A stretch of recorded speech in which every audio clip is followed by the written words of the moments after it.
Hi. So today I'll be discussing on transformational experience in tourism within the experience economy. Over the last 2 decades, tourism, hospitality, and events have shifted away from simply offering entertainment or relaxation. Increasingly, experiences are designed to change how people feel, think, and how they understand themselves. These experiences are often described as meaningful or authentic or even life changing experiences. They promise emotional growth, personal insight, or a sense of real connection that goes beyond traditional leisure.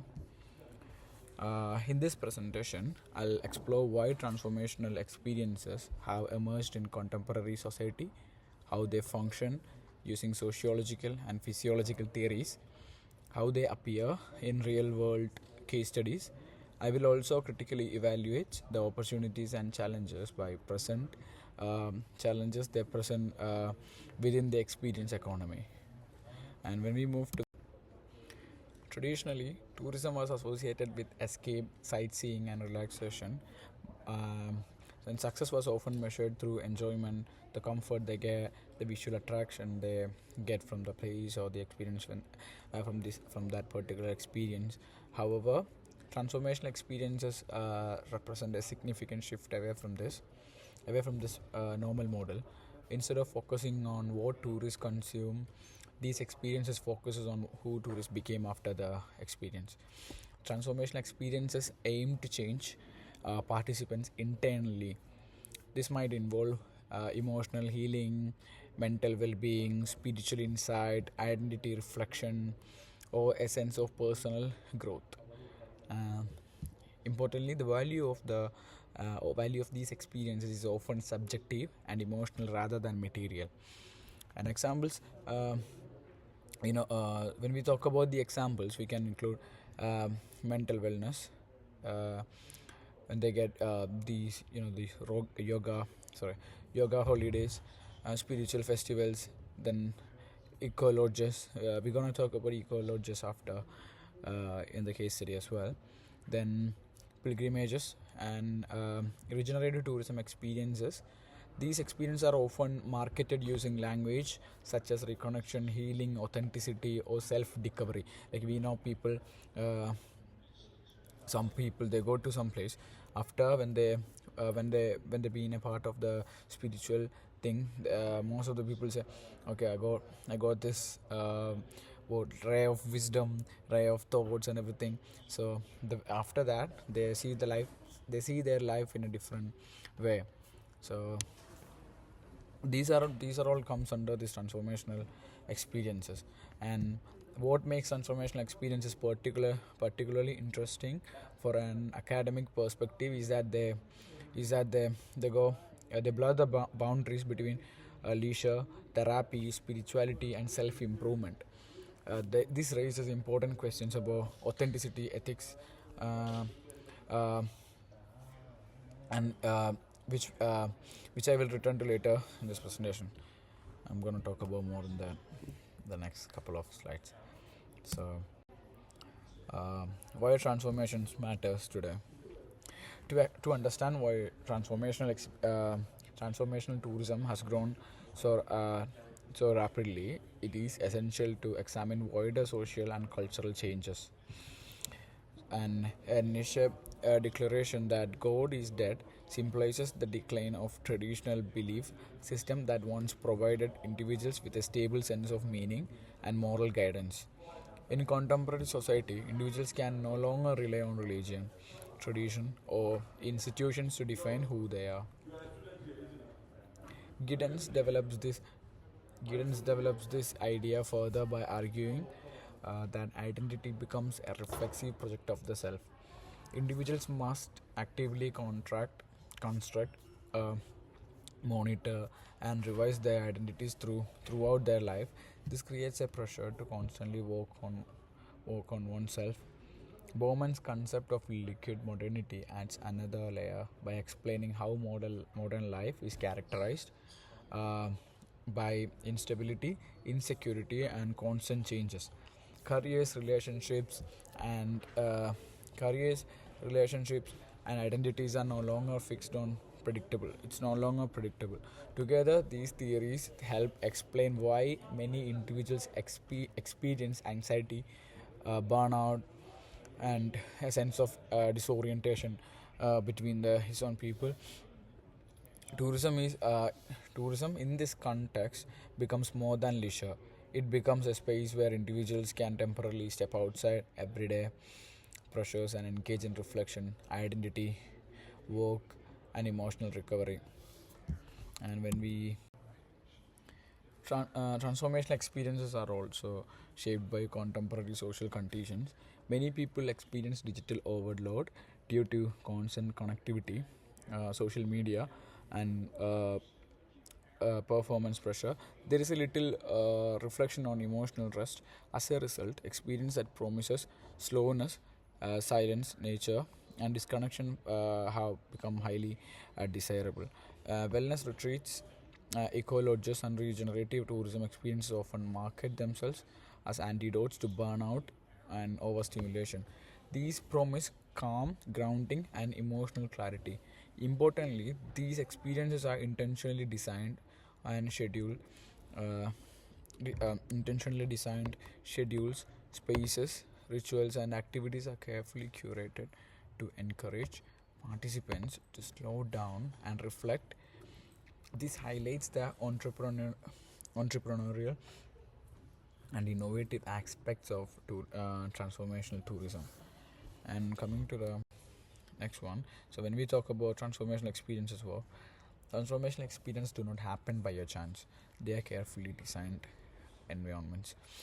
Uh, Experienced designers use emotional cues, symbolic rituals, and social interactions and narrative to create conditions that feel meaningful.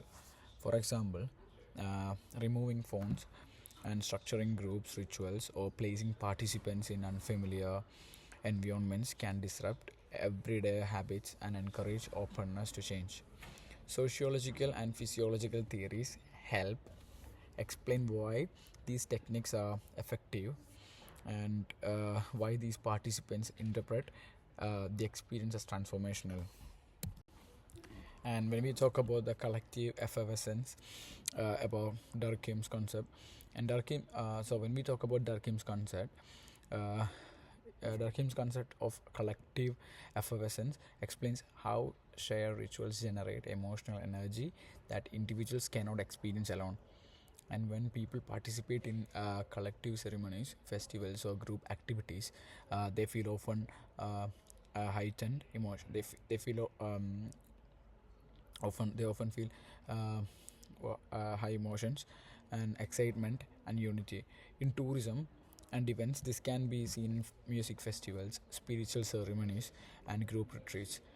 The shared emotional atmosphere reinforces feelings of belonging and meaning. These emotional surges often led participants to describe the experience as powerful or life-changing moments, and even after it has ended. And liminality and communitas by Turner. So Turner's concept of liminality refers to being in being in an in between state, which is outside normal and social structures. Uh, During liminal experiences, everyday roles, hierarchies, and expectations are temporarily suspended. This creates emotional openness and vulnerability. Communitas can then emerge where participants feel equal and connected and bonded through shared experiences. These liminal conditions are centered to transformational tourism because they allow individuals to step outside their usual identities and imagine alternative ways of being. Existential existential authenticity, and that's Wang's concept. And when we talk about Wang's concept of existential authenticity, this concept focuses on emotional truth rather than objective authenticity. Transformational tourism often promises participants the opportunity to feel authentic whether through reconnection with the self or meaningful relationships with others. And these feelings are central to how participants evaluate the success of the experience. However, authenticity is subjective and temporary, which raises questions about whether transformation can be sustained beyond the experience itself. When we are moving on to the case studies part, so I'll be discussing on about three main case studies. The reason why I took these three case studies is because it goes under three of the hospitality sectors. It goes under tourism, hospitality, and then events as well. So these case studies are clearly illustrated with the real world experiences as well. And the first one is the Burning Man example. Then we will be talking about yoga and wellness retreats. There's another one, and the ecologist is the last one. And when we talk about the Burning Man example, it's a large scale temporary event held annually in the Nevada desert. It is one of the strongest examples of deliberately designed transformational experience. What makes Burning Man unique is that it rejects traditional consumers reject traditional consumer culture and instead focus on participation, ritual, and community. So participants do not attend as passive spectators. They are expected to be actively contribute to the temporary city. For a theoretical perspective, Burning Man strongly reflects Turner's concept of liminality.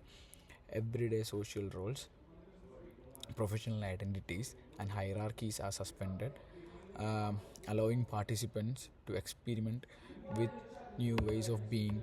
This creates an environment where identity becomes flexible rather than fixed.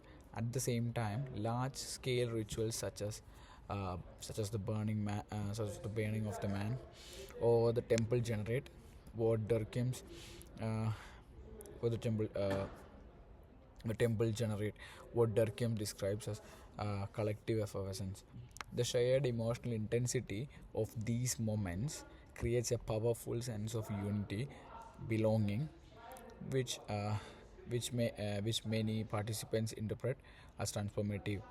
However, while burning, while Burning Man is often described as a space of freedom, equality, it is important to critically acknowledge its limitations. Participation requires significant financial culture and social capital, meaning access is not equal. This raises questions about who is able to experience transformation and whether such experiences challenge or reproduce existing inequalities. So, Burning Man therefore highlights both the potential and the contradictions of transformational experiences in the experience economy. And when we talk about the yoga and wellness retreats, which is my second example, which I have chosen as my case study one, and yoga and wellness retreats represent a more individualized form of transformational experiences, so transformation tourism, focusing on self-work, mindfulness, and body discipline. These retreats are often marketed as spaces for healing, balance, and reconnection, appealing to individuals who feel overwhelmed by modern life. Participants typically engage in structured routines involving yoga, meditations, silence, and reflection, which are designed to encourage emotional openness and self-awareness. Theoretically, yoga retreats align strongly with Gitten's concept of the reflexive project of the self. Participants actively work on their bodies and minds as part of an ongoing process of self development. Wang's idea of existential authenticity is also highly relevant. Here, particularly intrapersonal authenticity, where individuals seek to reconnect with their true self. Many participants describe moments of emotional clarity or insight that resemble Maslow's concept of peak experiences, where these intense emotions states are interpreted as meaningful or life-changing moments. Despite uh, despite their popularity, wellness retreats raise important critical issues as well. Access to these experiences is often limited by cost, time, and cultural expectations, making them largely available to privileged group. Um, Additionally, the emotional labor performed by instructors and facilitators plays a key role in shaping the retreat atmosphere, raising ethical questions about the commodification of care and well-being. Yoga retreats therefore demonstrate how transformation can be both personally meaningful and commercially structured. And the last case study is the eco lodges. And these eco lodges and regenerative tourism experiences focus on transformation through immersion in nature, slowness, and environmental connection. These experiences are often marketed as antidotes to burnout, stress, and digital overload, offering us the opportunity to disconnect from everyday pressures and reconnect with natural world. And the physical isolation of ecologists combined with quiet routines, sustainable practices, creates an environment that encourage reflection and emotional grounding. For a theoretical perspective, ecologists respond directly um, to Bauman's concept of liquid modernity.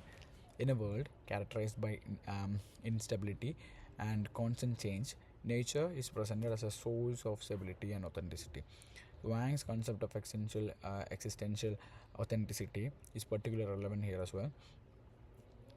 As guests often report feeling emotionally real or grounded um, through their relationship with place and environment.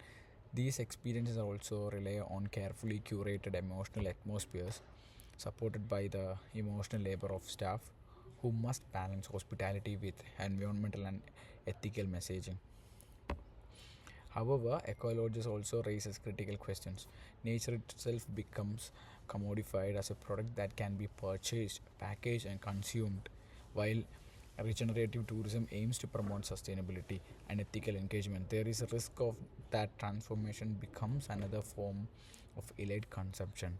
Ecologists therefore illustrate the tension between genuine environmental connection and the commercial realities of experience economy. When we talk about the critical perspectives, up to this point, I have mainly discussed transformational experience in a positive way, focusing on how they create meaning, connection, and emotional insight. However, it's important to critically evaluate these experiences because transformation does not occur in social vacuum. It is shaped by power, labor, and market forces. On one key concept here is the Hochschild's the Hochschild's idea of emotional labor. Emotional labor refers to the way workers manage and perform emotions as part of their job.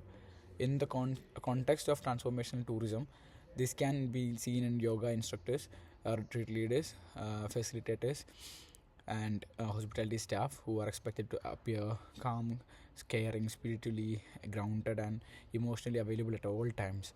These emotional performances are not accidental; they are central to creating the emotional atmosphere that makes transformational transformations feel possible for participants. However, this raises ethical questions. While guests are encouraged to rest, heal, and reconnect, staff may be required to suppress their own emotions in order to maintain a peaceful and supportive environment. This leads to a this leads into Illo's concept of emotional capitalism. Illo argues that emotional life has become deeply intertwined with market logic. Feelings such as healing, authenticity, and self-growth are no longer purely personal. They are increasingly packaged, marketed, and sold. Transformational tourism often promises solutions to burnout, stress, and disconnection. Yet these problems are frequently produced by the same economic system that sells the cure. This creates a paradox. Transformation is marketed as an escape from modern pressures, but it also shaped by commercial um, interest, exclusivity, and inequality. From a critical perspective, this raises the question of whether transformation is genuinely life changing, or whether it offers temporary emotional relief before individuals return to the same social conditions that caused the need for escape in the first place. Opportunities and challenges. Transformational tourism presents opportunities for well being tourism, ethical experience design, and meaningful travel.